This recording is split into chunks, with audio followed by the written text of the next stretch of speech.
Observe como Deus deixa isso claro para nós.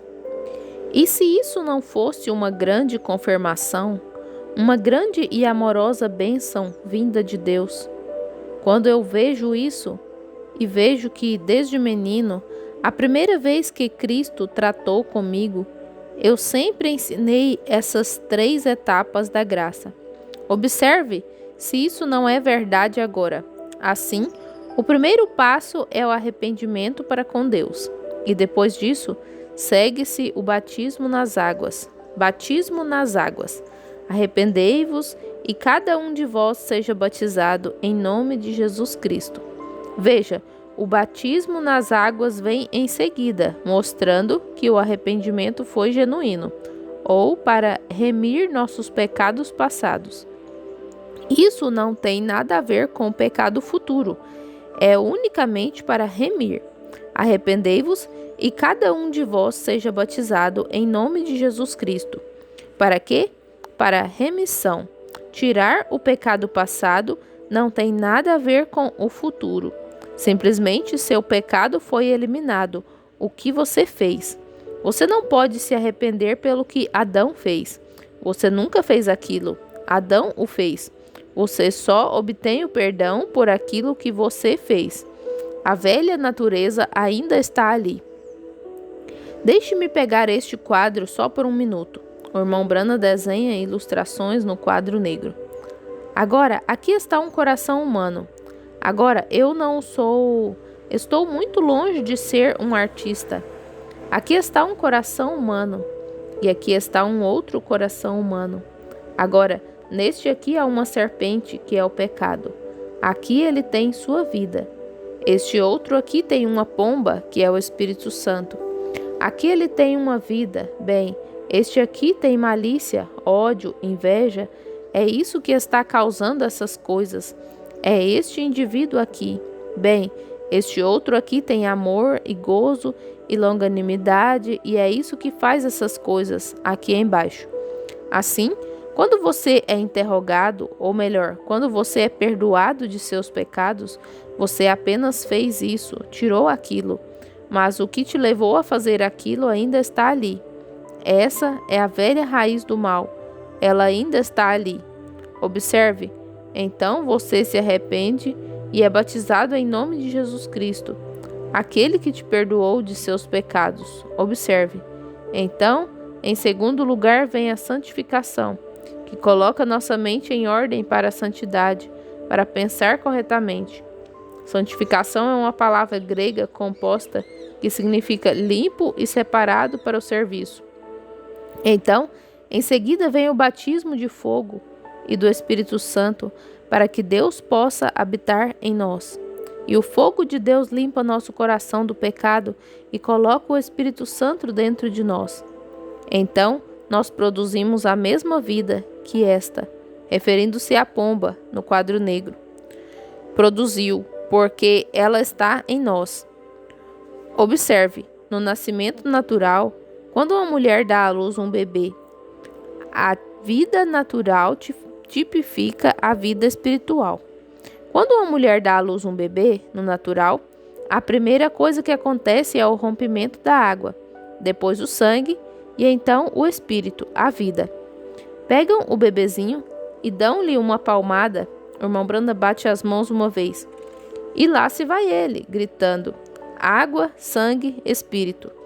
E assim, quando um bebê nasce no reino de Deus, ele vem da mesma maneira: água, sangue, espírito.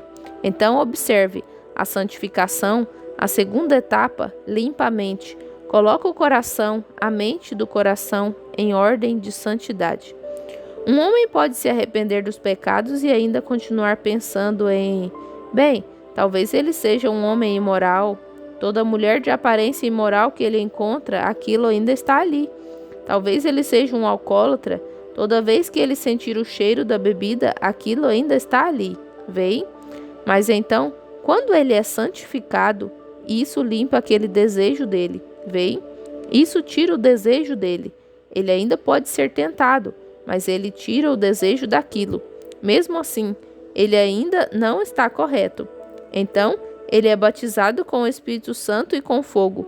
purificado, queimado, limpo e então colocado no serviço de Deus.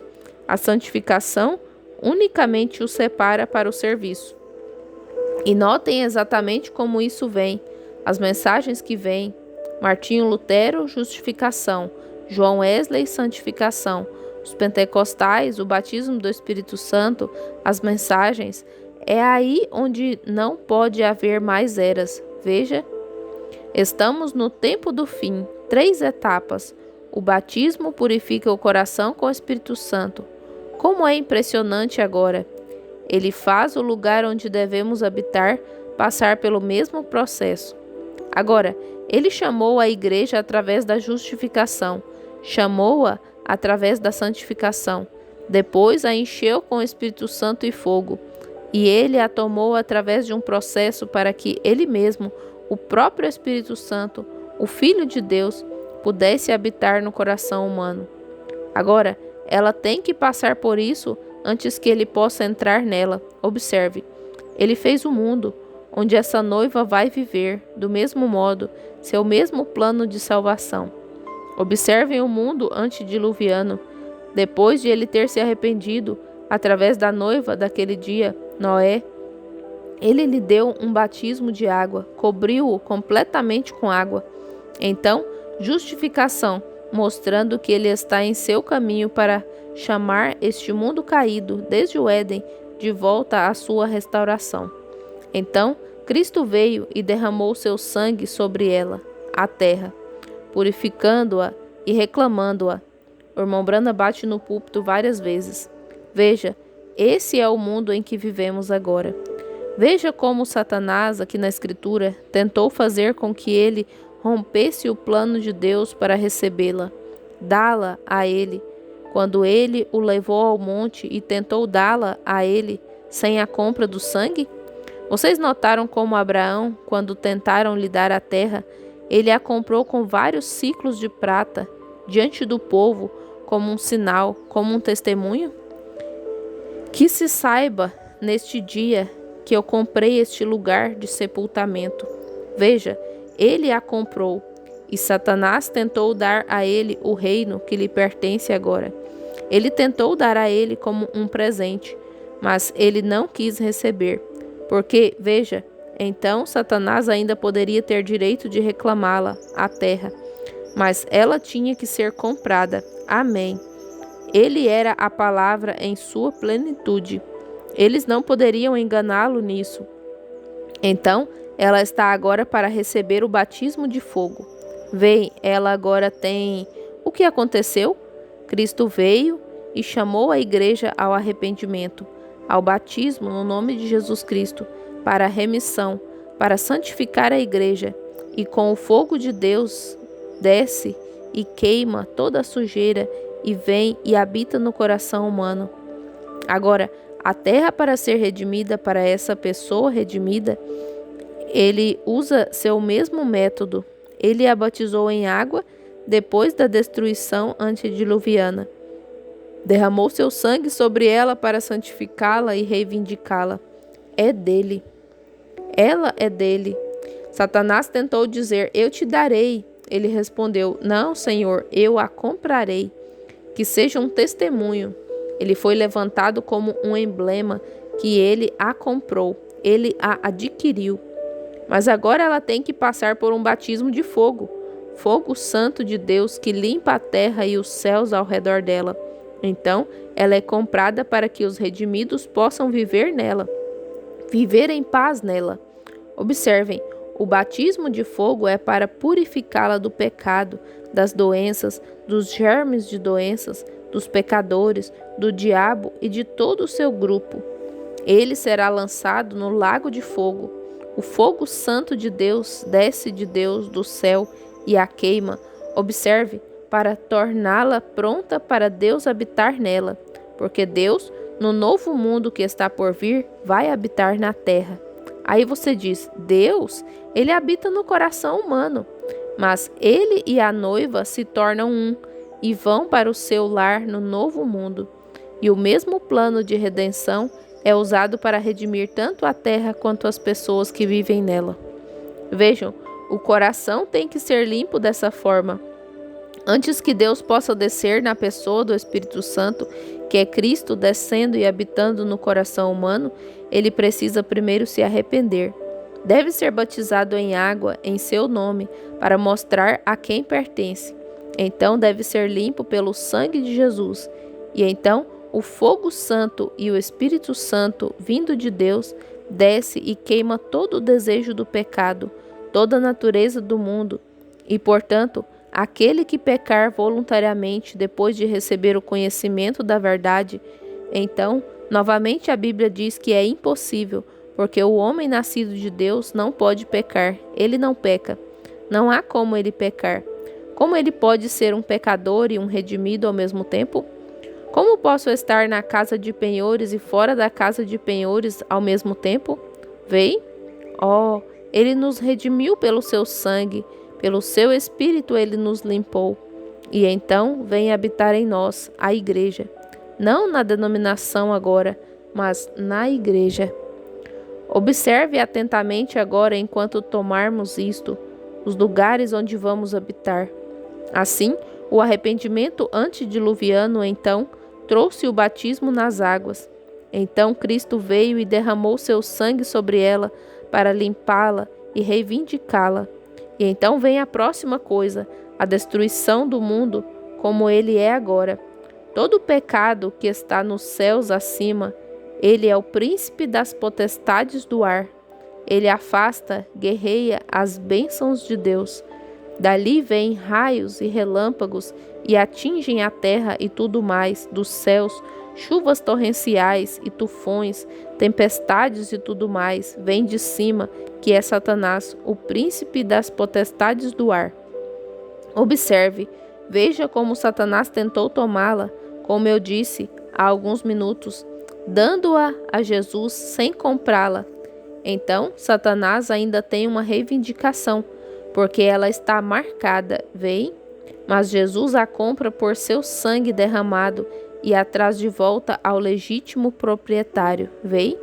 Foi assim que ele nos comprou, por seu sangue, como ele comprou a igreja.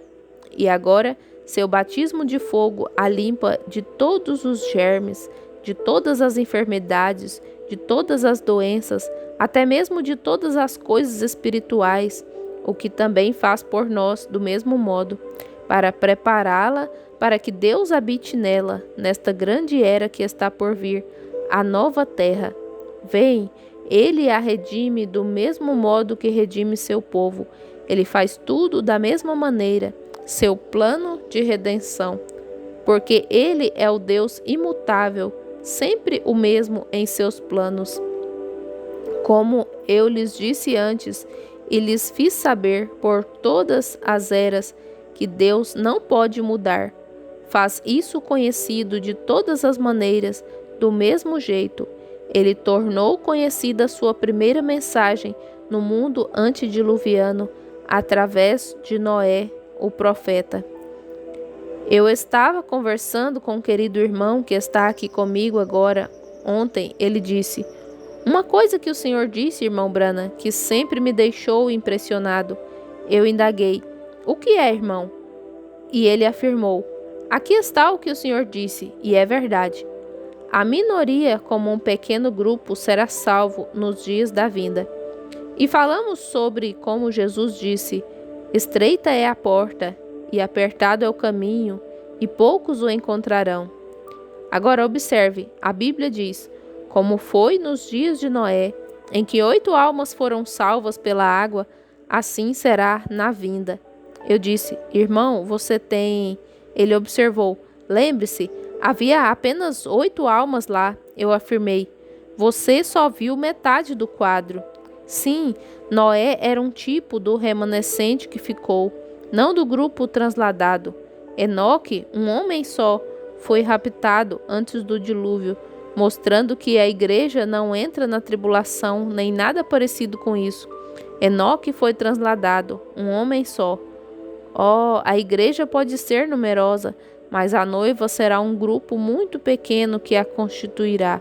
Agora, a igreja pode ser grande numericamente, mas a noiva, veja, compare 8 com 1.